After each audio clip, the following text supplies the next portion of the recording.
అందరికీ స్వాగతం. 8వ రోజు 8వ అధ్యాయం అక్షర బ్రహ్మ యోగము.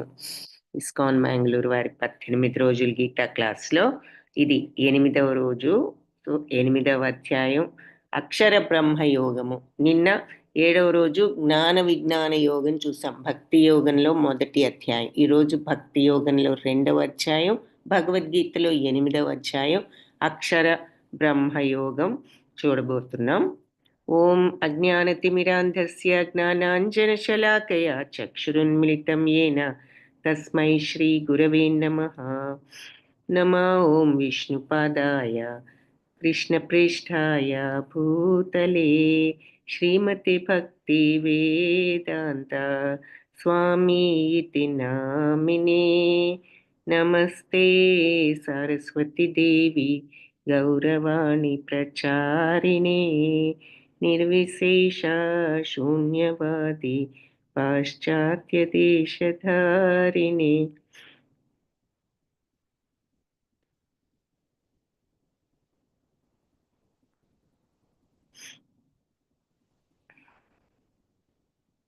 ఓకే.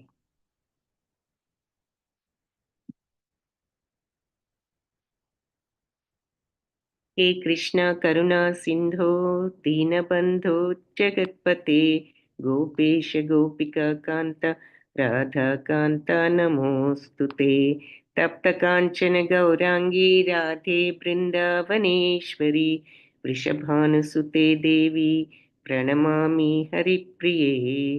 जय श्री कृष्ण चैतन्य प्रभु नित्यानंद श्री अद्वैत गदाधरा श्रीवासादि गौर भक्त वृंद. हरे कृष्ण कृष्ण कृष्ण हरे हरे, हरे राम राम राम हरे हरे. హరే కృష్ణ. ఈ అక్షర బ్రహ్మయోగం మొట్టమొదటగా అర్జున ఉవాచతో ప్రారంభం. అర్జునుడు అడుగుతున్నాడు. అర్జున ఉవాచ కిం తద్బ్రహ్మం కిం అధ్యాత్మం కిం కర్మ పురుషోత్తమ అధిభూతం చ కిం ప్రోక్తం అధిదైవం కిం ఉచ్యతే. కిం అంటే ఏమిటి అని. కిం తత్, తత్ అంటే అది, ఆ అని. ఆ బ్రహ్మం అంటే ఏమిటి. కిం అధ్యాత్మం, అధ్యాత్మం అంటే ఏమిటి. కిం కర్మ, కర్మ అంటే ఏమిటి. పురుషోత్తమ అని సంబోధిస్తున్నాడు భగవంతుణ్ణి. అధిభూతం చ, అధిభూతం అంటే కూడా, చ అంటే కూడా అని మరియు అని. కిం ఏమిటో ప్రోక్తం చెప్పండి అంటున్నాడు. సో పైన బ్రహ్మం అంటే ఏమిటి, అధ్యాత్మం అంటే ఏమిటి, కర్మ అంటే ఏమిటి అని 3 అడిగి, అధిభూతం అంటే ఏమిటో కూడా చెప్పండి అని 4వది అడిగాడు. అధిదైవం కిం ఉచ్యతే, అధిదైవం అంటే ఏమిటో కూడా వివరించండి.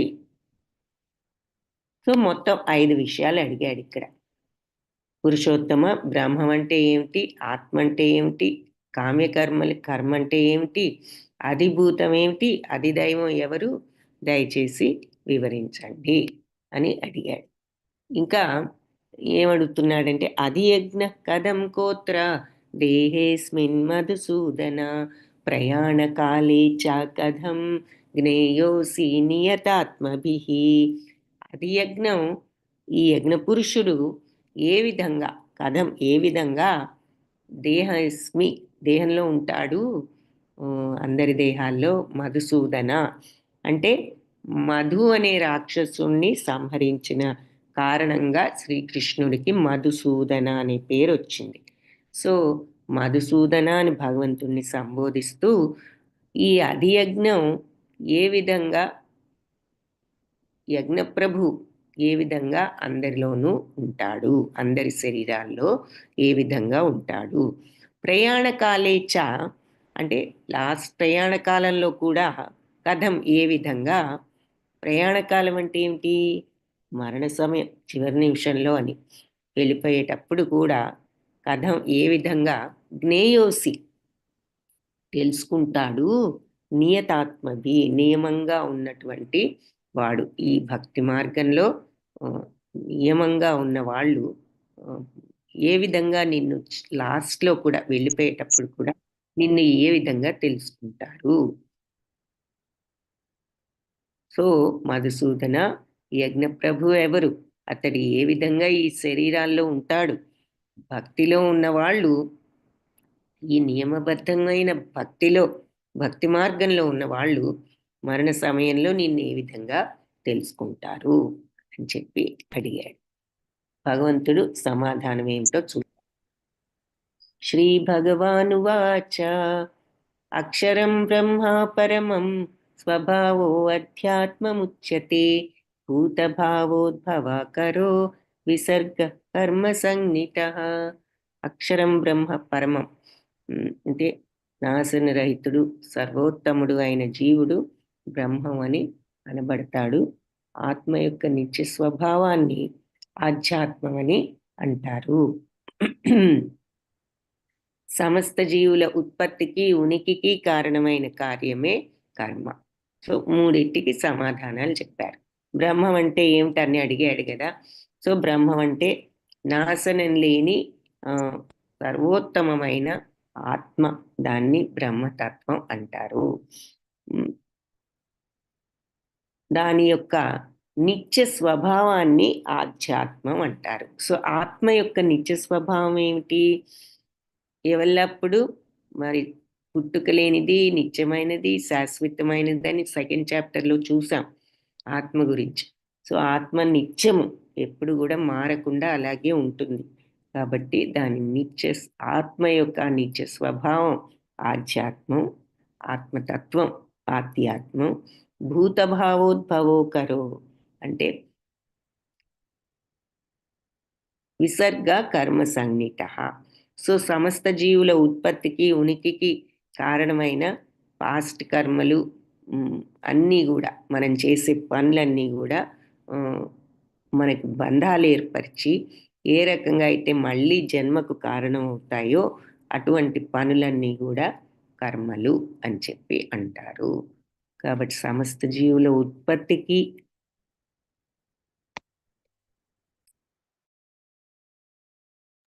ఉనికికి కూడా కారణమైన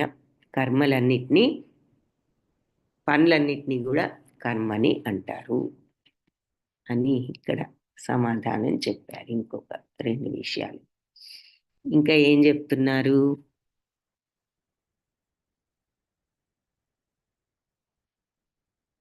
అధిభూతం అంటే ఏమిటి? యజ్ఞప్రభు ఎలా ఉంటాడు, ఎక్కడుంటాడని అడిగాడు కదా. సో అధిభూతం క్షరోభావ పురుషశ్చాధిదైవతం అధియజ్ఞోహమేవాత్ర దేహే దేహభృతాంబర. అధిభూతం అంటే దేహదారుల్లో శ్రేష్ఠుడా అర్జున, శరీరంలాగా నిరంతరం మార్పు చెందే ఈ భౌతిక ప్రకృతినే అధిభూతం అంటారు. సో అధిభూతం అంటే వేరే ఏమీ లేదు. ఎప్పుడు మన శరీరం మార్పు చెందుతూ ఉంటుంది కదా, ఎప్పుడు ఒకేలాగా ఉండవు. పుట్టినప్పుడు బేబీస్ లాగా ఉంటారు, తర్వాత మరి బాల్యం, తర్వాత కౌమార్యం, తర్వాత యవ్వనం, తర్వాత వృద్ధాప్యం, ఇలా రకరకాల స్టేజెస్కి మారిపోతూ ఉంటుంది శరీరం. అలా భౌతిక ప్రకృతి కూడా మారిపోతూ ఉంటుంది. కాబట్టి ఇలా శరీరంలాగా నిరంతరం మార్పు చెందే భౌతిక ప్రకృతినే అధిభూతం అని అంటారు. సో అధిభూతం అంటే బయటికి కనిపించే ఈ ప్రకృతే. సూర్య చంద్రుల వంటి సకల దేవతలను కలిగి ఉన్న భగవంతుడి యొక్క విరాట్ స్వరూపమే అధిదైవము. అధిదైవం అంటే ఎవరు అంటే అన్ని దేవతల్ని కలిపి ఉన్న భగవంతుడి యొక్క విరాట్ స్వరూపాన్ని అధిదైవం అంటారు. ఇకపోతే మరి ఈ యజ్ఞప్రభు ఎవరు, ఎక్కడుంటాడు అని కూడా అడిగాడు కదా. ప్రతి దేహంలో అంతర్యామి రూపంలో ఉండే, పరమాత్మ రూపంలో ఉండే అధియజ్ఞాన్ని, యజ్ఞప్రభువుని నేనే అని చెప్పాడు. సో యజ్ఞప్రభు అంటే నేనే. ఎక్కడుంటాను ఈ యజ్ఞప్రభు ఎక్కడుంటాడు అంటే అందరి హృదయాల్లో పరమాత్మ రూపంలో ఉండే యజ్ఞప్రభువును నేనే అని చెప్పాడు. సో ఇక్కడ మళ్ళీ అన్ని ప్రశ్నలు సమాధానాలు ఒకసారి చూద్దాం. అర్జునుడు అడిగిన ప్రశ్నలు. బ్రహ్మం అంటే ఏమిటి అంటే నాశనరహితమైన జీవుడు. ఆధ్యాత్మం అంటే ఆత్మ యొక్క నిత్య స్వభావము, మార్పు లేని శాశ్వత స్వభావము. కర్మ అంటే మనం మళ్ళీ జన్మ రావడానికి బంధాలు ఏర్పరచుకునే కర్మలు, ఏ కర్మలు చేస్తే మనకి బంధాలు ఏర్పడి మళ్ళీ జన్మ వస్తుందో అటువంటి పనులన్నిటినీ కర్మలు అంటారు. అధిభూతం అంటే భౌతిక ప్రకృతి, అధిదైవం అంటే అన్ని దేవతలను కూడి ఉన్న భగవంతుడి విశ్వరూపము. అధియజ్ఞం అంటే భగవంతుడే పరమాత్మ. అధియజ్ఞం ఎక్కడ నివసిస్తాడు అంటే ప్రతి జీవి హృదయంలో ఉన్నాడు. మరణ సమయంలో శ్రీకృష్ణుణ్ణి ఎలా స్మరించాలి? జ్ఞేయోసి నియతాత్మభిః అని ఒక ప్రశ్న అడిగాడు. అంటే నియమబద్ధంగా ఉన్నవాళ్ళు అంటే ఈ భక్తి మార్గంలో కాన్స్టెంట్గా ఉన్నవాళ్ళు, భక్తి సాధనలో ఉన్నవాళ్ళు ఏ రకంగా నిన్ను తెలుసుకుంటారు అని. నియతాత్ములు అంటే వాళ్ళు, అంటే మరణ సమయంలో ఎలా తెలుసుకుంటారు నిన్ను అంటే స్మరణాన్ని జీవితకాలం అభ్యాసం చేయడం ద్వారా. సో మరి స్మరణాన్ని జీవితకాలం అభ్యాసం చేయడం ద్వారా లాస్ట్లో కూడా నిన్ను తెలుసుకుంటారు అని చెప్తున్నారనమాట. సో ఇక్కడ అందుకని ఆ పాయింట్ గురించి ఏం చెప్పారంటే లాస్ట్లో నిన్ను ఎలా తెలుసుకుంటారు అంటే, ఎవరైనా భగవంతుడు ఈ శ్లోకంలో చెప్పారు, అంతకాలే చ మామేవ స్మరన్ముక్త్వా కళేవరం యత్రయాతి సమద్భావం యాతి నాస్త్యత్ర సంశయ. ప్రతి అధ్యాయానికి కూడా యోగం అని పేరుంది అని చెప్పుకున్నాం, చూస్తున్నాం. ది అక్షర బ్రహ్మయోగం, నిన్న జ్ఞాన విజ్ఞాన యోగం, మొన్న అష్టాంగ యోగం, అంతకు ముందు రోజు మరి కర్మయోగంలో 3 యోగాలు చూసాం. మొట్టమొదటి అర్జున విషాద యోగం, తర్వాతది సాంఖ్యయోగం. ప్రతి అధ్యాయానికి చివరి యోగం అనే పేరుంది. యోగం అంటే భగవంతుడితో కనెక్షను, ఆయన్ని తెలుసుకోగలగటం అని చెప్పుకున్నాం. సో ప్రతి అధ్యాయానికి ఎందుకు యోగం అనే పేరు ఉన్నది ఒక ప్రశ్న. దీనికి ఆన్సర్ 2-3 సార్లు చెప్పాను. మీకు ఏదైనా గుర్తుంటే, కారణం తెలిస్తే ప్రతి అధ్యాయాన్ని యోగం అని ఎందుకంటాము చాట్ బాక్స్లో టైప్ చేయండి, చూద్దాం. ఈలోపు ఈ శ్లోకానికి అర్థం చూద్దాం. సో అంతకాలే చ మామేవ, అంతకాలం అంటే మరణ సమయంలో చ కూడా, చ అంటే కూడా మరియు అని చెప్పాను కదా. సో అంతకాలే చ మరణ సమయంలో కూడా మామేవ నన్నే స్మరిస్తూ ముక్త్వా వదిలితే కళేవరం శరీరాన్ని, మరణ సమయంలో కూడా నన్నే స్మరిస్తూ శరీరాన్ని వదిలితే ఎవరైతే వదులుతారో వాళ్ళు ప్రయాతి, ఎవరైతే వదులుతారో ప్రయాతి పొందుతారు, స అతను మద్భావం నా భావాన్ని, యాతి నాస్త్యత్ర అసంశయ, ఇందులో సందేహం ఏమీ కూడా లేదు, నిస్సందేహంగా వాళ్ళు నన్ను పొందుతారు. ఎవరు? లాస్ట్లో నన్నే స్మరిస్తూ శరీరాన్ని వదిలిన వాళ్ళు, జీవిత చివరి సమయంలో కేవలం నన్నే స్మరిస్తూ శరీరాన్ని వదిలిన వాళ్ళు నా భావాన్ని పొందుతారు, ఇందులో సందేహం ఏమీ లేదు అని చెప్తున్నారు. సో ఇక్కడ భీష్మ పితామహుడు మరి చివరిలో విష్ణు సహస్రనామాన్ని చదువుతూ భగవంతుడి సమక్షంలో ప్రాణాలు వదలటం చూపిస్తున్నారు. ఆయన ఎప్పుడు కావాలంటే అప్పుడు చనిపోయే వరం ఉంది ఆయన, కాబట్టి ఆయన ఉత్తరాయణం కోసం వెయిట్ చేసి విష్ణు సహస్రనామాన్ని జపిస్తూ భగవత్ సమక్షంలో ప్రాణాలు వదిలాడు. అయితే ఇక్కడ పాయింట్ ఏమిటి అంటే, లాస్ట్లో నన్ను స్మరిస్తూ వదిలిన వాళ్ళు నా భావాన్ని పొందుతారు అని చెప్పారు కదా. అంటే భగవంతుడిని పొందుతారు అని అర్థం. సో భగవంతుడిని పొందటం ఎలా అన్నది ఈ అధ్యాయంలో ఈ శ్లోకంలో ఉంది. ఇంకా ఎక్స్ట్రా ఒకే ఒక శ్లోకంలో కూడా ఉండదు, ఇంకా కొన్ని శ్లోకాల్లో కూడా ఉండొచ్చు.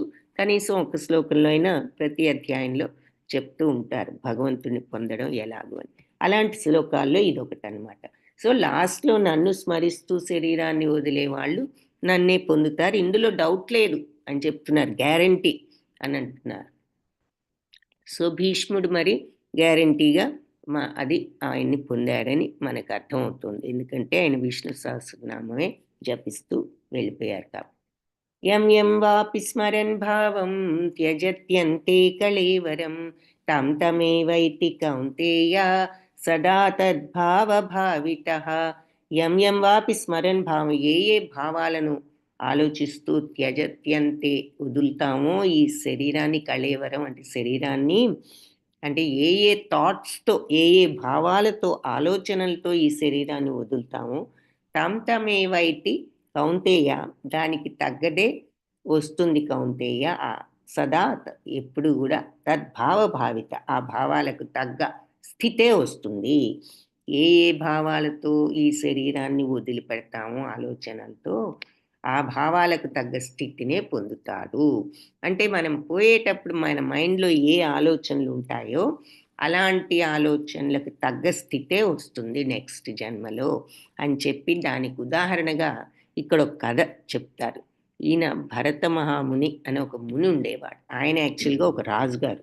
అయితే ఆయనకి ఆధ్యాత్మికత మీద, ఆత్మ సాక్షాత్కారం, భగవంతుడిని పొందాలి అనే ఉద్దేశంతో ఆయన అన్నీ వదిలిపెట్టేసి అరణ్యానికి వెళ్ళి అక్కడ ఇలా ఈ తపస్సులు అవి చేసుకోవడం ప్రారంభించాడు. అయితే అలా చక్కగా చేసుకుని ఆయన ఆల్మోస్ట్ పరిపూర్ణ స్టేజ్కి వచ్చాడు. ఒకరోజు ఏం జరిగిందంటే, ఒక పులి అక్కడ ఒక లేడీని తరుముతూ వస్తే ఆ లేడీ అక్కడి దాకా వచ్చి అక్కడ పడిపోయి మరణిస్తుంది. ఆ లేడీ ఒక చిన్న లేడీని ప్రసవించి చనిపోతుంది. అప్పుడు ఈయన ఆ చిన్న లేడీని తీసుకొచ్చి దానికి కొన్ని సపర్యలు చేసి అది దాన్ని కాపాడటం జరుగుతుంది. సో దానికి చేసి అంతవరకు ఆయన ఊరుకోకుండా దాంతో కొంచెం సమయం గడపడం, దాని మీద ఇంట్రెస్ట్ పెంచుకోవడం, దాంతో ఆయన యొక్క సాధన మీద అలక్ష్యత రావడం జరిగింది. ఒకరోజు ఈ లేడీ ఎటో వెళ్ళిపోయి ఎంతసేపటికి రాలేదు. దాంతో ఆయన దాన్ని వెతుక్కుంటూ వెళ్ళి పాపం ఒక లోయలో పడి మరణించడం జరిగింది. సో పోయేటప్పుడు ఈయన మనస్సు నిండా ఆ లేడీని గురించిన ఆలోచనే ఉంది కాబట్టి ఆయన నెక్స్ట్ జన్మలో ఒక లేడీగా పుట్టడం జరుగుతుంది. లేడీగా పుట్టి ఈయన యొక్క ఈ సాధన ఫలితంగా ఆయనకి పూర్వజన్మ అంతా కూడా గుర్తుంటుంది. మరి ఎంతో సాధన చేశాడు కాబట్టి గుర్తుండి ఆయన ఆ జన్మలో ఇలా మునులు వాళ్ళు ఆశ్రమాల దగ్గరే ఉంటూ వాళ్ళు యజ్ఞాలు అవి చేస్తూ ఉంటే అందులో వేసిన ఆకులు అవే ప్రసాదంగా తింటూ ఆ జన్మ గడిపేసిన తర్వాత నెక్స్ట్ జన్మలో మళ్ళీ మానవ జన్మతో పుడితే ఇదంతా కూడా గుర్తుండి ఆయన ఇక అన్నిటి పట్ల ఈ సమభావంతో, వైరాగ్యంతో మొదటి నుంచి ఉంటాడు. అందుకని జడభరతుడు అనే పేరు వస్తుంది. ఆయన ఆ జన్మలో చివరికి పరిపూర్ణత పొందాడనమాట. సో ఇది ఇక్కడ మనకి చెప్పినటువంటి ఒక ఎగ్జాంపుల్ స్టోరీ. ఏది లాస్ట్లో ఏమేమైతే ఆలోచనలతో వదులుతారో దానికి తగ్గ స్థితే వస్తుంది అని చెప్పేసి. కాబట్టి అతను లేడీ గురించి ఆలోచిస్తే లేడీలాగానే పుట్టాడు అని ఈ కథ ఒకటి చెప్పారు. సో ఇంతకీ ప్రశ్న అడిగా కదా, ప్రతి అధ్యాయానికి యోగం అనే పేరు ఎందుకు వచ్చింది అని. దానికి ఆన్సర్స్ ఏమొచ్చాయో చూద్దాం. భీమేశ్వరరావు ప్రభుజీ, భగవంతుడితో కనెక్షన్ ఉండటం యోగా అంటారు. కరెక్ట్, యోగా అంటే కనెక్షన్ విత్ గాడ్. ప్రతి అధ్యాయానికి యోగం అని ఎందుకు పేరు వచ్చింది అది ప్రశ్న. బాలాజీ ప్రభు, భగవంతుడితో connection, okay, that means yoga. Yoga అంటే ఆన్సర్ ఏమిటో చెప్పారు ఇద్దరు కరెక్ట్గా. అయితే ప్రతి అధ్యాయానికి యోగం అనే పేరు ఎందుకు వచ్చింది, కనెక్షన్ విత్ గాడ్ అని ప్రతి అధ్యాయాన్ని ఎందుకు అంటున్నాము అది ప్రశ్న. ఇంకొంచెం ఆలోచించి ఆ స్పెసిఫిక్ ప్రశ్నకు సమాధానం చెప్పగలరేమో చూడండి. ఇంకా కొంచెం టైం తీసుకుందాం. ఈలోపు నెక్స్ట్ శ్లోకాస్ చూద్దాం. సో అది చివరిలో ఏ ఏ ఆలోచనలతో అయితే పోతామో ఆ ఆలోచనలకు తగ్గ స్థితే పొందుతాము అని ఇక్కడ చెప్పారు కదా. నన్ను స్మరిస్తూ పోయినవాడు నా భావాన్నే పొందుతాడు. ఏ ఆలోచనలతో పోతే దానికి తగ్గ స్థితే వస్తుంది అని భరత మహాముని స్టోరీ చెప్పారు, ఎగ్జాంపుల్గా చూసాము. కాబట్టి ఏం చెప్పారు భగవంతుడు, ఈ మాట చెప్పి ఏ ఏ ఆలోచనలతో పోతే దానికి తగ్గ స్థితి వస్తుంది, నన్ను స్మరిస్తూ పోతే తప్పనిసరిగా నా భావాన్ని పొందుతారు అని చెప్పి, తస్మాత్ సర్వేషు కాలేషు మామనుస్మరయుధ్య చ మయ్యర్పిత మనోబుద్ధి మామే వైశ్యస్య సంశయం తస్మాత్ కాబట్టి సర్వేషు కాలేషు అన్ని కాలాల్లోనూ మాం అనుస్మర నన్ను స్మరిస్తూ యుధ్యచ యుద్ధం చెయ్యి. మయ్యర్పిత మనోబుద్ధి మనస్సును బుద్ధిని నాకు అర్పించి మామే నన్నే వైశ్యస్య చేరుకుంటావు అసంశయం నిస్సందేహం గ్యారంటీ అంటున్నారు. ఏమిటి? నిరంతర అందుకని కాబట్టి సర్వకాలాల్లోనూ నన్ను స్మరిస్తూ యుద్ధం చెయ్యి. మనసును బుద్ధిని నాకు అర్పించినట్లయితే నువ్వు ఈ రకంగా మరి మనస్సులో ఎప్పుడు ఎవరిని స్మరిస్తూ ఉంటామో వాళ్ళకి మన మనస్సు బుద్ధి అర్పించినట్లే కదా. సో అలా భగవంతుణ్ణి ఎల్లప్పుడూ మనసులో ఉంచుకుంటే స్మరిస్తూ ఉంటే అంటే ఎప్పుడు నోటితో స్మరించకపోయినా ఆయన్ని ఎప్పుడు కూడా మనసులో ఎగ్జాంపుల్ మన ఇష్టమైన వాళ్ళు మన యొక్క తల్లిదండ్రులు అవ్వచ్చు, పిల్లలు అవ్వచ్చు, మన కుటుంబ సభ్యులు అవ్వచ్చు, వాళ్ళ పేర్లు ఎప్పుడు బయటకు అనకపోయినా వాళ్ళు ఎప్పుడు మన మనసులో ఉంటూనే ఉంటారు. మనకి ఇష్టమైన వాళ్ళు ఏ వాళ్ళు ఇప్పుడు మన మనస్సులో ఉంటారు. అలాగే భగవంతుణ్ణి కూడా మనస్సులో ఎల్లప్పుడూ ఉంచుకోగలిగితే మనసును బుద్ధిని నాకు అర్పించిన వాళ్ళు తప్పనిసరిగా నిస్సంశయం అంటున్నారు నిస్సందేహంగా నన్ను పొందుతారు. కాబట్టి ఎల్లప్పుడూ నన్ను స్మరిస్తూ నీ కర్తవ్యమైన యుద్ధాన్ని చెయ్యి. మనసును బుద్ధిని నా మీద పెట్టావంటే నువ్వు నిస్సందేహంగా నన్ను పొందుతావు. నిస్సంశయంగా డౌట్ లేదు, గ్యారంటీ. కాబట్టి నీ బాధ్యతను నువ్వు మనసులో నన్ను ఉంచుకుని నీ బాధ్యత నువ్వు నిర్వర్తిస్తే నువ్వు తప్పకుండా నన్ను పొందుతావు. అభ్యాసయోగయుక్తేన చేతసాన్ అన్యగామిన పరమం పురుషం దివ్యం యాతి పార్థాను చింతయన్. ఈ అభ్యాసంలో గనక ఈ అభ్యాసం అనే యోగంలో నువ్వు యుక్తుడవైతే చేతసాన్ అన్యగామిన ఇక వేరే మార్గంలోకి వెళ్లకుండా ఇదే మార్గంలో ఉంటే పరమ పురుషుడు యొక్క ఆ దివ్యత్వాన్ని యాతి తప్పకుండా పార్థ అని చింతయన్ నువ్వు తప్పకుండా నువ్వు ఈ రకమైన ధ్యానంలో ఉంటే నన్ను పొందుతావు. సో మనస్సుని ఎప్పుడు నా నా నా మీద నిలిపి ఈ అభ్యాసంలో గనక బుద్ధిని మనసుని నాకు అర్పించి ఈ అభ్యాస యోగంలో గనక నువ్వు ఉండి ఈ మార్గం నుంచి తప్పుకోకుండా ఇదే మార్గంలో ఉంటూ నన్ను ధ్యానించేవాడు ఖచ్చితంగా నన్ను చేరుకుంటాడు. సో భగవంతుణ్ణి ఎలా చేరుకోవాలి అనే దాంట్లో అనే శ్లోకం ఇది కూడా ఒకటి. ప్రతి అధ్యాయంలో భగవంతుణ్ణి ఏ విధంగా చేరుకోవచ్చు అనే శ్లోకం ఉంటుంది. ఒకటే ఉండొచ్చు, ఒకటి కంటే ఎక్కువ కూడా ఉండొచ్చు. అలాంటి శ్లోకాల్లో ఇదొకటి. భగవంతుణ్ణి ఎలా చేరుకోవాలి, ఎలా చేరుకోవచ్చు? నువ్వు ఇలాంటి అభ్యాసంలో యుక్తుడవై ఉంటూ ఏది మనస్సును బుద్ధిని నా మీద పెడితే నువ్వు నిస్సందేహంగా నన్ను చేరుకుంటావు అని ఇక్కడ చెప్పారు. అదొక మార్గం భగవంతుణ్ణి పొందటానికి. ఇంకొకటి ఏం చెప్పారు? మరణ సమయంలో నన్ను స్మరిస్తూ శరీరాన్ని వదిలిన వాడు తప్పకుండా నన్ను పొందుతాడు, ఇందులో సందేహమేమీ లేదు. అదొక మార్గం. ఇదొక మార్గం. ఏది? నిరంతరము నన్నే స్మరిస్తూ నువ్వు నీ కర్తవ్యాన్ని చెయ్యి. అర్జునుడి కర్తవ్యం యుద్ధం. అక్కడ మనబోటి వాళ్ళకి ఏమిటి ఇక్కడ మెసేజీ? మీ డ్యూటీ మీరు నన్ను స్మరిస్తూ చెయ్యండి.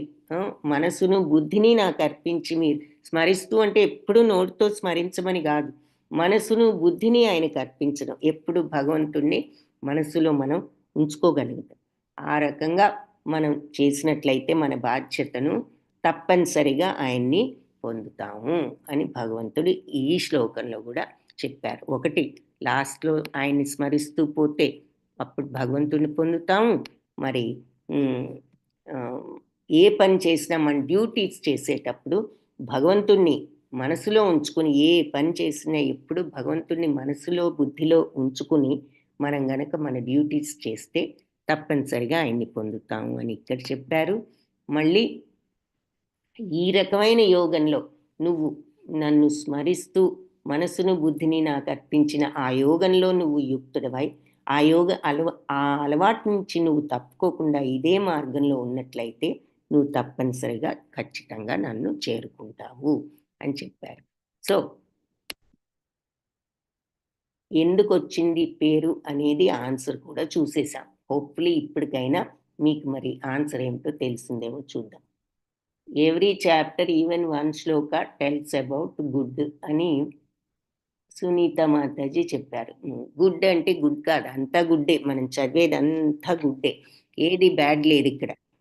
కానీ విషయం ఏంటంటే కనీసం ఒక్క చాప్టర్ శ్లోకంలో అయినా ఈ భగవంతుణ్ణి చేరుకునే విధానం చెప్తున్నారు. ఆ కనెక్షన్ విత్ గాడ్ ఎలా వస్తుంది అనేది ప్రతి అధ్యాయంలో కనీసం ఒక్క శ్లోకంలో అయినా ఉంటుంది. ఒక్కొక్కసారి మోర్ దెన్ వన్ శ్లోకాస్లో ఉంటుంది. అందుకని ప్రతి అధ్యాయానికి ఆ కనెక్షన్ ఏర్పరచుకునే మార్గం చెప్తోంది కాబట్టి ప్రతి అధ్యాయాన్ని యోగం అని అంటున్నాం అన్నమాట. అది ఆన్సరు. ఓకే. బాలాజీ ప్రభు భగవంతుడితో కలిసిపోవడం, అది కూడా యోగానే. యోగా అంటే మీనింగ్ చెప్తున్నారు మీరందరూ, వెరీ గుడ్. ఎందుకు ఈ యోగా అనే పేరు వచ్చింది ఈ ఈ చాప్టర్కి, ప్రతి చాప్టర్ కంటే అట్లీస్ట్ వన్ శ్లోకాలైనా యోగా గురించి ఉంటుందని భీమేశ్వరరావు ప్రభుజీ చెప్పారు. ఓకే, కరెక్టే. ఆ యోగా అంటే ఏమిటి? యోగా అనేది ఎలా సాధ్యపడుతుంది, భగవంతుడితో ఆ కనెక్షన్ ఎలా సాధ్యపడుతుంది, అది ఇంపార్టెంట్ పాయింట్. ఎవ్రీ చాప్టర్లో యోగా ఉంటుంది అంటే ఏముంటుంది? యోగా అంటే భగవంతుడితో ఆ కనెక్షన్ ఎలా ఏర్పరచుకోవాలి, భగవంతుని ఎలా పొందాలి, ఆ మార్గాన్ని చూపిస్తోంది. ప్రతి చాప్టర్ చెప్తోంది, ఇలా చెయ్యి భగవంతుని పొందుతావు, అలా చెయ్యి భగవంతుని పొందుతావు.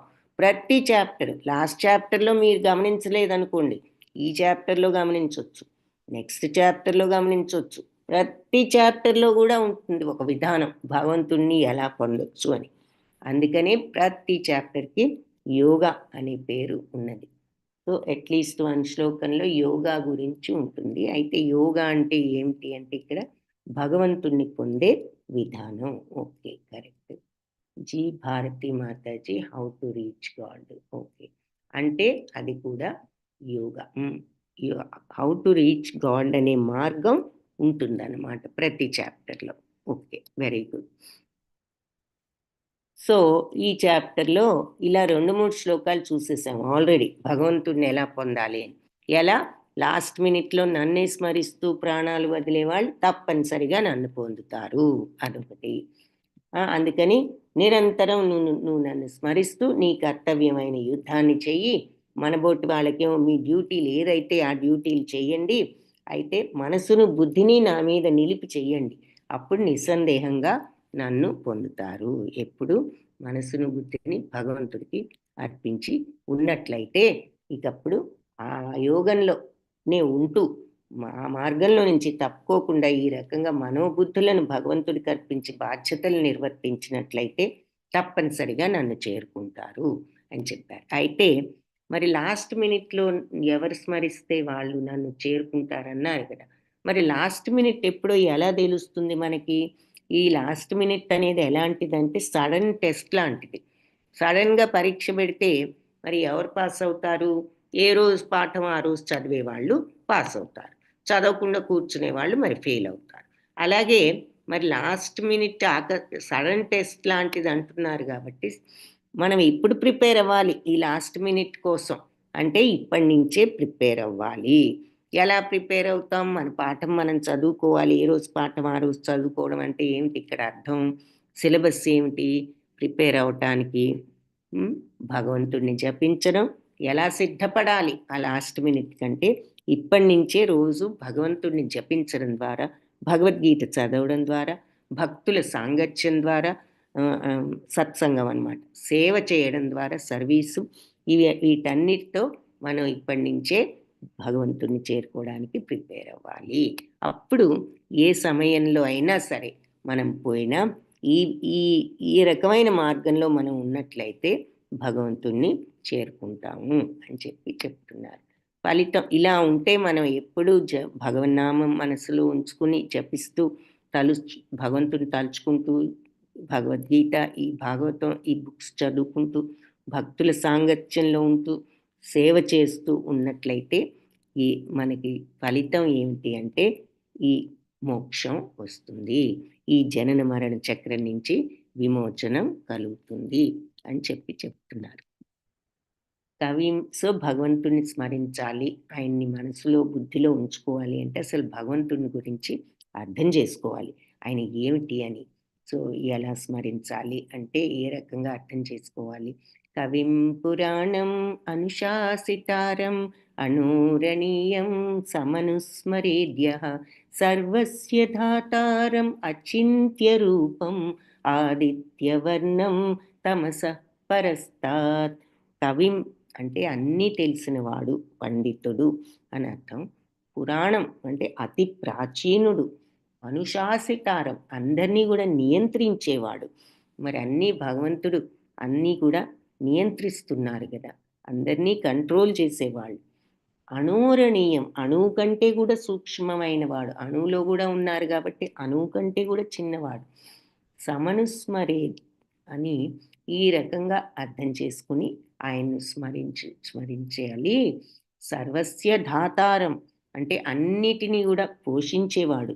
అచింత్యం అంటే మన ఇమాజినేషన్కి అందనివాడు, మన ఊహలకు అందనివాడు, ఊహాతీతుడు. అచింత్య రూపం, ఊహాతీతుడు. ఆదిత్యవర్ణం సూర్యుని వలె ప్రకాశించేవాడు.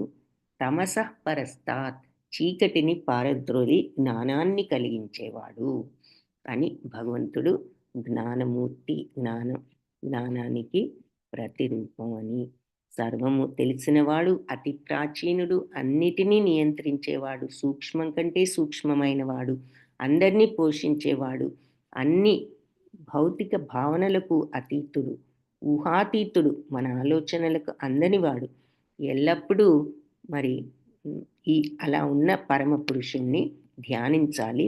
ఆయన ఆదిత్యవర్ణం సూర్యుడిలాగా ప్రకాశించేవాడు. తమసః పరస్తాత్ చీకటిని కి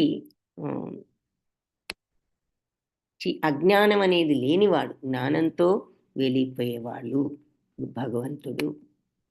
అనన్యచేత. సో ఈ భగవంతుణ్ణి ఎలా పొందాలి అని మళ్ళీ ఇక్కడ చెప్తున్నారు. అనన్యచేత సతతం యో మాం స్మరతి నిత్యశః తస్యాహం సులభ పార్థ నిత్యయుక్తస్య యోగినః. అనన్యచేత అంటే వేరే మార్గంలోకి వెళ్లకుండా ఇదే మార్గంలో ఉంటూ తదేకంగా సతతం ఎల్లప్పుడూ యో మాం ఎవరైతే నన్ను స్మరిస్తారో నిత్యము, తస్యాహం వాళ్ళకు నేను, తస్యా అహం వాళ్లకు నేను సులభం పార్థ సులభంగా దొరుకుతాను పార్థ. నిత్యయుక్తస్య నిత్యము కూడా ఈ యోగిన ఈ యోగంలో యుక్తులైన వాళ్లకు. ఏ యోగంలో? ఎవరైతే నిత్యము నన్ను తదేకంగా స్మరిస్తూ ఉంటారో వాళ్లకు. క్రమం తప్పకుండా అనన్య చేత, అన్యమైన మార్గంలోకి వెళ్లకుండా అని ఇదే మార్గంలో ఉంటూ క్రమం తప్పకుండా నన్ను నిరంతరం స్మరించే వాళ్లకు వాళ్ళ స్థిరమైన భక్తి కారణంగా నేను సులభంగా లభిస్తాను. సో భగవంతుణ్ణి పొందాలి అంటే ఇక భగవంతుణ్ణి ఎప్పుడు కూడా స్మరించడం వాళ్లకు, అలా నన్ను ఎప్పుడు స్మరించే వాళ్లకు నేను సులభంగా లభిస్తాను. సో భగవంతుణ్ణి ఎప్పుడు కూడా అలా మనసులో ఉంచుకున్న వాళ్లకు ఇక్కడ భగవంతుణ్ణి స్మరించే వాళ్లను చూపిస్తున్నారన్నమాట. కుచేలుడు, ఆయన సుధాముడని కూడా అతనికి పేరు. అతన్ని బాల్య స్నేహితుడు శ్రీకృష్ణుడికి. సో ఆయన కూడా ఈ బలరామకృష్ణులు సాందీపని ముని దగ్గర విద్య నేర్చుకున్నారని చూశాం కదా ఇంతకుముందు కూడా. ఈ కుచేలుడు కూడా సాందీపని ముని ఆశ్రమంలోనే నేర్చుకున్నాడు. అయితే పెద్ద అయిన తర్వాత మరి దారిద్ర్యం వచ్చింది. ఆ దారిద్ర్యంతో భార్య వెళ్ళి కొంచెం అడుగు, నీ స్నేహితుడే కదా శ్రీకృష్ణుడు, నీకేదో మనకి ఏదైనా సహాయం చేస్తాడంటే ఆయనకి అడగడం ఎంత మాత్రం ఇష్టం లేదు. కానీ భార్య బలవంతంతో బయలుదేరుతాడు. భగవంతుని చూడొచ్చు అనేటటువంటి సంతోషం ఉన్నది మనసులో. సో వెళ్ళాడు. అక్కడ భగవంతుడు ఎంతో ఆదరంగా స్వీకరించి మరి రుక్మిణీదేవితో సహా ఏది మర్యాదలన్నీ కూడా చేసి ఆయన్ను పంపడం జరిగింది. వచ్చిన కారణం ఇది అని ఆయన చెప్పలేదు, ఎందుకు వచ్చావని శ్రీకృష్ణుడు అడగలేదు. కానీ భగవంతుడికి అన్నీ తెలుసు కాబట్టి ఈయన తిరిగి ఇంటికి వెళ్ళేసరికి మరి అక్కడ పెద్ద భవనం, ఐశ్వర్యం, భార్య పిల్లలందరూ ఆనందంతో కనపడడం చూశాడు. అయితే కుచేలుడు భక్తుడు కాబట్టి ఆ ఐశ్వర్యాన్ని ఓన్లీ స్వార్థానికే ఉపయోగించుకోకుండా తను జీవితం లాస్ట్ వరకు కూడా అందరికీ సహాయం చేస్తూ ఆ ధనాన్ని అందరికీ ఉపయోగపడేలాగా పంచుకుంటూ జీవితాన్ని గడిపాడు. సో అది ఇక్కడ చూపిస్తున్నారు. మాముపేత్య పునర్జన్మ దుఃఖాలయం అశాశ్వతం నాప్నువంతి మహాత్మానః సంసిద్ధిం పరమాం గత.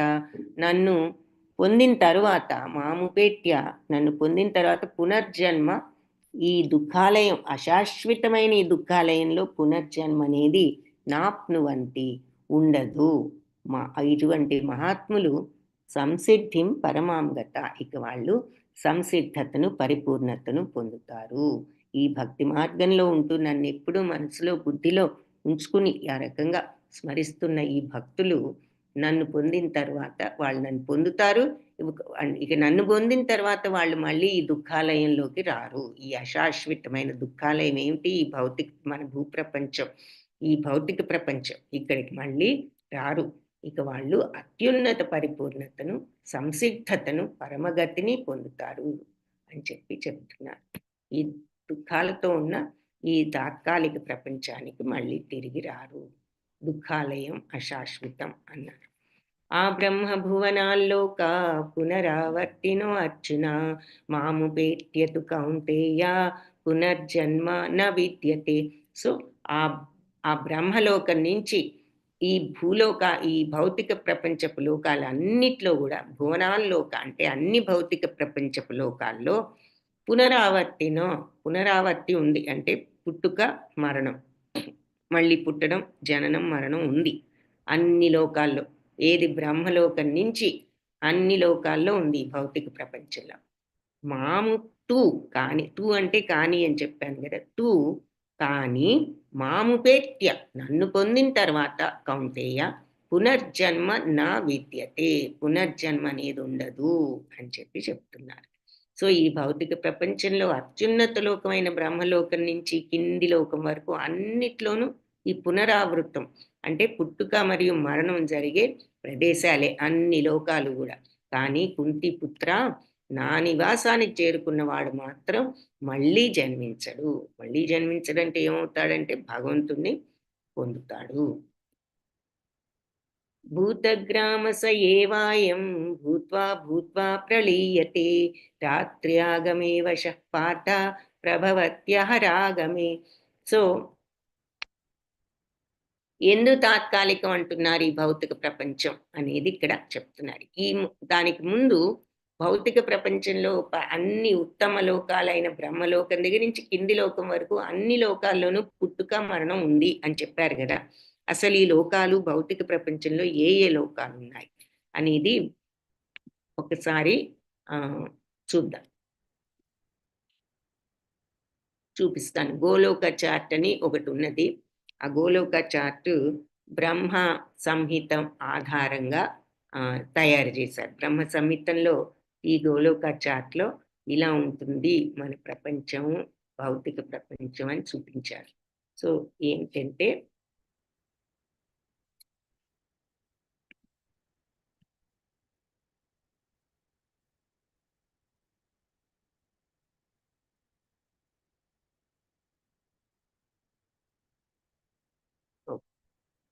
కనిపిస్తోంది కదా గోలోక చార్ట్.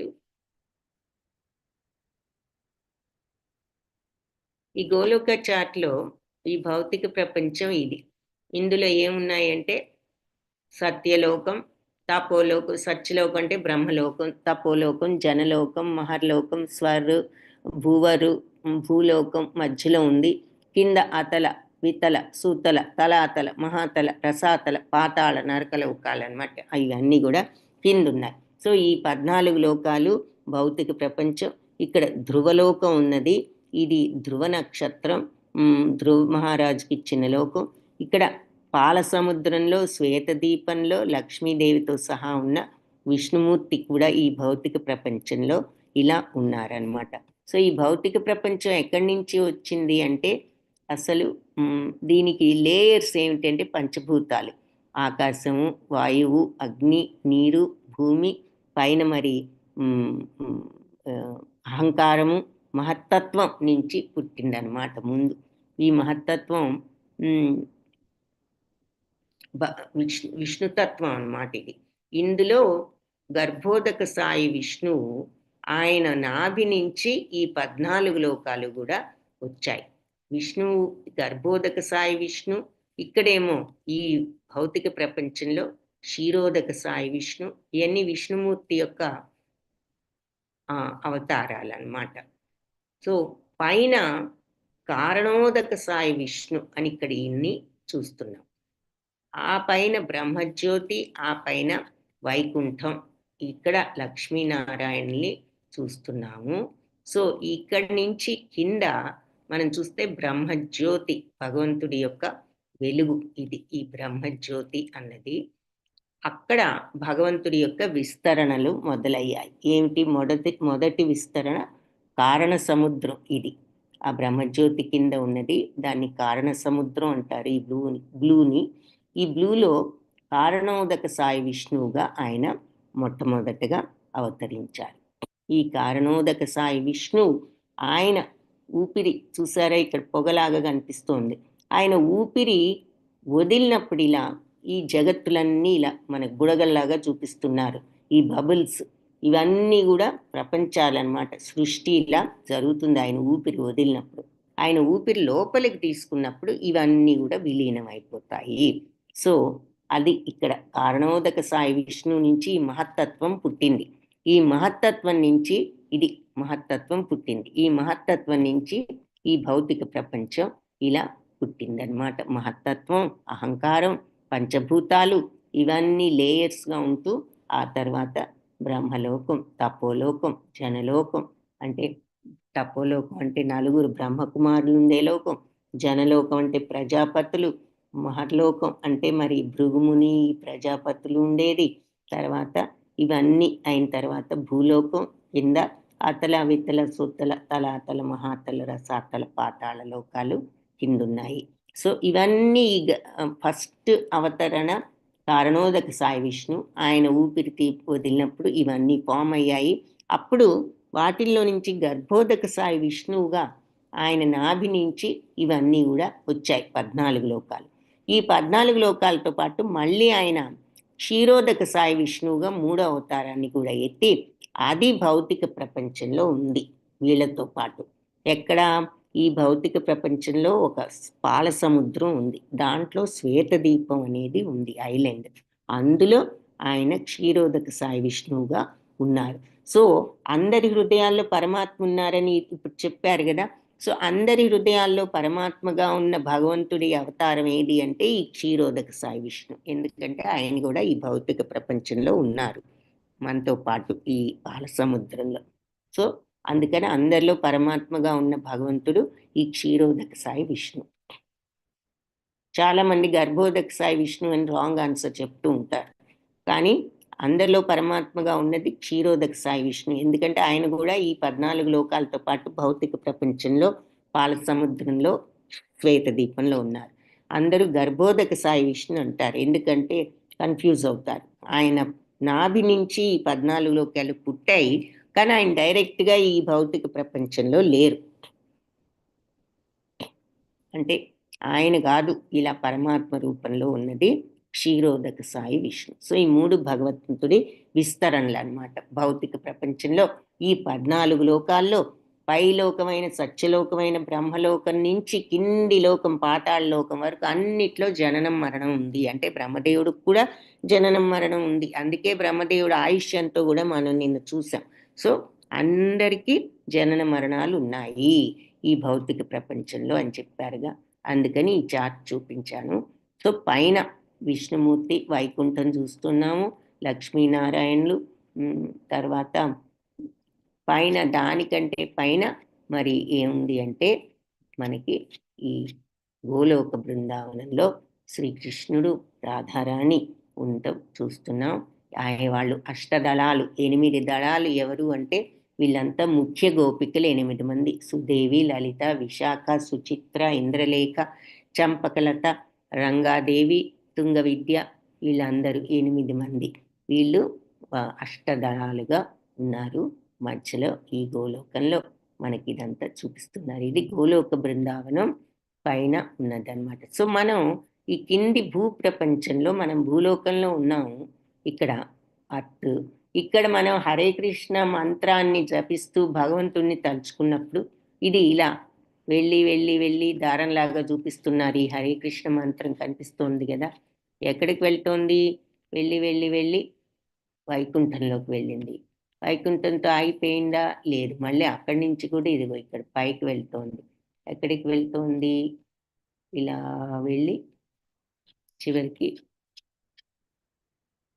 ఇట్లా గోలోకంలోకి వెళ్ళింది. కనిపిస్తోంది కదా. సో అలా భగవంతుణ్ణి ఈ హరే కృష్ణ మహామంత్రం మనం జపిస్తే ఇది డైరెక్ట్గా భగవంతుని దగ్గరికి వెళ్తోంది అని మనం ఇక్కడ చూపిస్తున్నారు అనమాట. సో అది గోలోక చార్టు. ఈ డీటెయిల్స్ అన్నీ మీకు ఈ సైడ్లో ఉంటాయి. ఇది పోస్ట్ చేస్తారు మాతాజీ, చూడండి వాట్సాప్ గ్రూప్లో. మీరు ఇదంతా చక్కగా చదువుకోవచ్చు. ఈ పేర్లు ఇవి మీనింగ్స్ అన్నీ కూడా ఇందులో ఉంటాయి. ఓకే. సో అది అన్ని లోకాల్లో కూడా ఆ పైన ఉన్న బ్రహ్మలోకం నుంచి కింది లోకం వరకు అన్నిట్లో మరి జనన మరణం జరిగే కష్టాల ప్రదేశాలే. కానీ నా నివాసానికి అంటే ఈ భగవంతుడి యొక్క గోలోకాన్ని చేరుకున్న వాళ్ళు మాత్రం మళ్ళీ వెనక్కి తిరిగి రావక్కర్లేదు అని చెప్పి చెప్తున్నారు. అక్షర అంటే నాశనం లేని అని. క్షర అంటే నాశనం, అక్షర అంటే నాశనం లేని బ్రహ్మతత్వం. ఈ ఈ అధ్యాయం పేరు అక్షర బ్రహ్మ యోగము అని. ఇకపోతే ఏం చెప్పారు?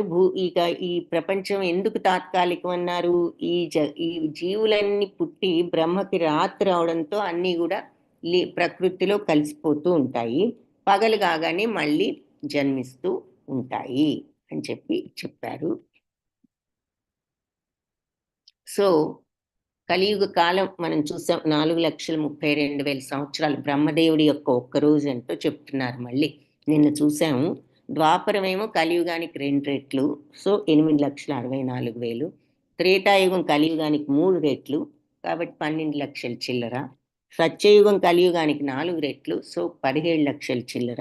ఈ 4 కలిపితే ఒక దివ్యయుగం 43,20,000 సంవత్సరాలు. అంటే 43,20,00,000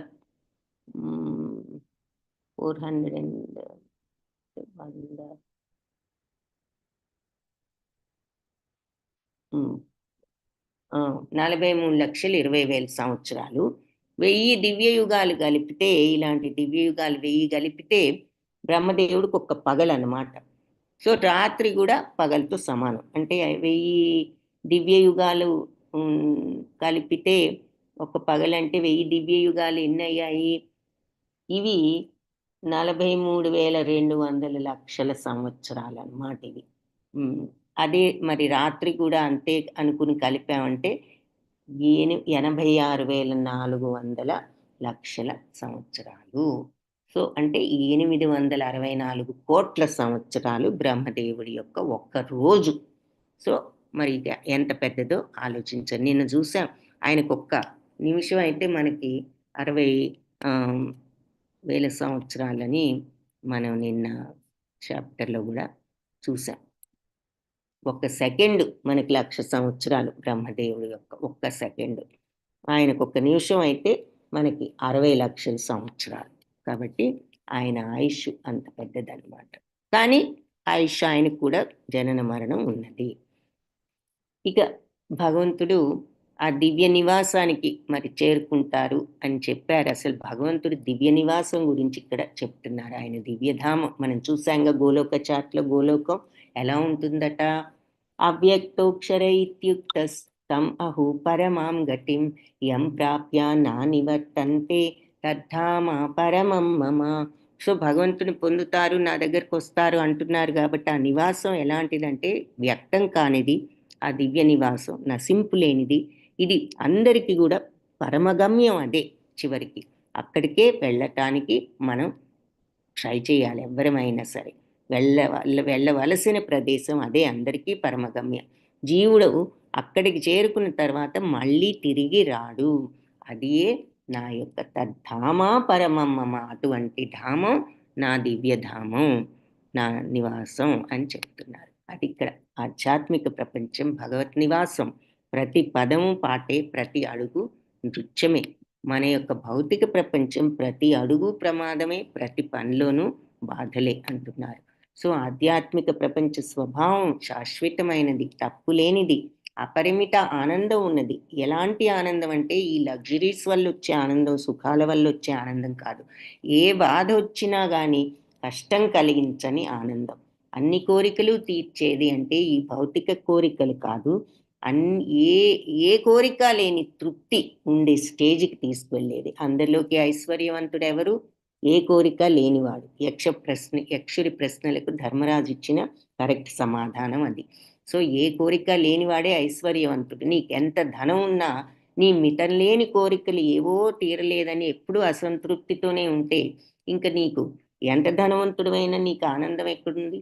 ఏమీ లేకపోయినా తృప్తిగా ఉన్నవాడే నీకంటే ఆనందంగా ఉంటాడు. కాబట్టి ఆ ఆ తృప్తిని అందించే, ఏది కోరికలు లేని తృప్తిని అందించే ప్రదేశం ఆకర్షణీయమైనది, ప్రత్యక్ష శ్రేష్టమైనది, అత్యున్నత లోకం, తిరిగి రాని ప్రదేశం. అక్కడికి వెళ్తే మళ్ళీ ఈ భూప్రపంచంలోకి రావక్కర్లేదు. నైతే శృతి పార్థాజానం యోగి ముఖ్యతి కశ్చన, తస్మాత్ సర్వేషు కాలేషు యోగయుక్తో భవ అర్జున. కాబట్టి ఈ రెండు మార్గాలు తెలిసిన భక్తులు ఎప్పుడు కూడా కలవరపడరు. తస్మాత్ కాబట్టి సర్వేషు కాలేషు అన్ని కాలాల్లోనూ యోగయుక్తుడు భవ అవ్వు, నువ్వు యోగయుక్తుడవు కమ్ము అర్జున అని చెప్తున్నారు. ఈ రెండు మార్గాలు తెలిసిన భక్తులు కలవరపడరు, అందుకని నువ్వెప్పుడు కూడా ఈ భక్తిలో స్థిరపడు అని అంటున్నారు. సో రెండు మార్గాలు ఏమిటి అంటే ఇంతకు ముందు శ్లోకాల్లో చెప్తారు. ఏంటి? శుక్లపక్షంలో పోతే మళ్ళీ తిరిగి రారు, కృష్ణపక్షంలో పోతే మళ్ళీ వస్తారు, అలాగే ఉత్తరాయణంలో పోతే మళ్ళీ రారు, కానీ దక్షిణాయనంలో పోతే మళ్ళీ వస్తారు అని చెప్తూ ఉంటారు. అంటే అందరూ కాదు, ఈ యోగాలో ఉన్నవాళ్ళు, వాళ్ళకి ఆ యోగంలో ఉంటూ ఆ టైంలో పోతే ఇంక మళ్ళీ రాము అని చెప్పేసి వాళ్ళు ఆ యోగాలో వాళ్ళు ప్రాణాయామంతో వాటితో వీటితో వాళ్ళు ఆ టైంలో పోయిన వాళ్ళు రారు, మళ్ళీ వస్తారని. కానీ భక్తుడు ఈ విషయంలో కలవరపడక్కర్లేదు. ఎందుకు?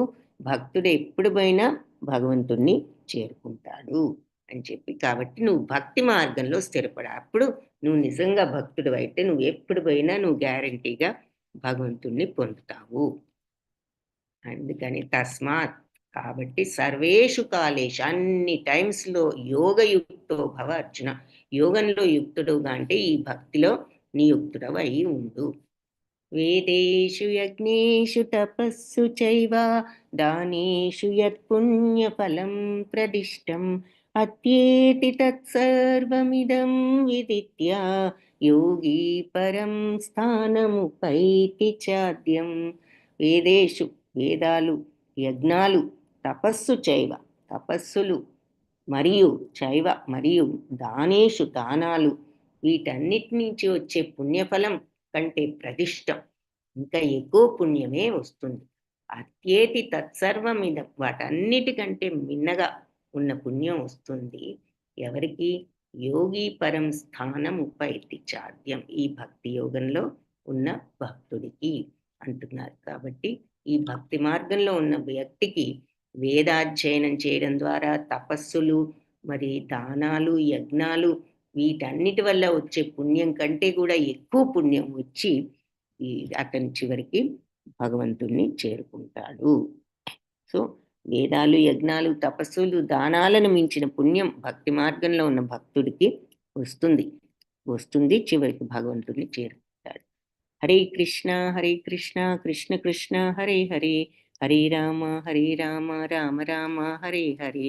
ఈ గీతా పాఠంలో మనం ఏం నేర్చుకున్నాము అంటే, సదా భగవంతుడి యొక్క నామజపం జపించడం ద్వారా మరణ సమయంలో కూడా భగవంతుణ్ణి సులభంగా స్మరించగలుగుతాము. సదా హరే కృష్ణ మహామంత్రాన్ని జపించడం ద్వారా మనం మరణ సమయంలో భగవంతుణ్ణి సులభంగా స్మరించగలుగుతాము.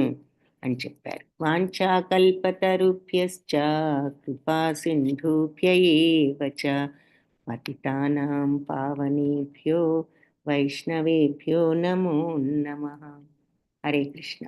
సో ఇంతటితో 8వ అధ్యాయం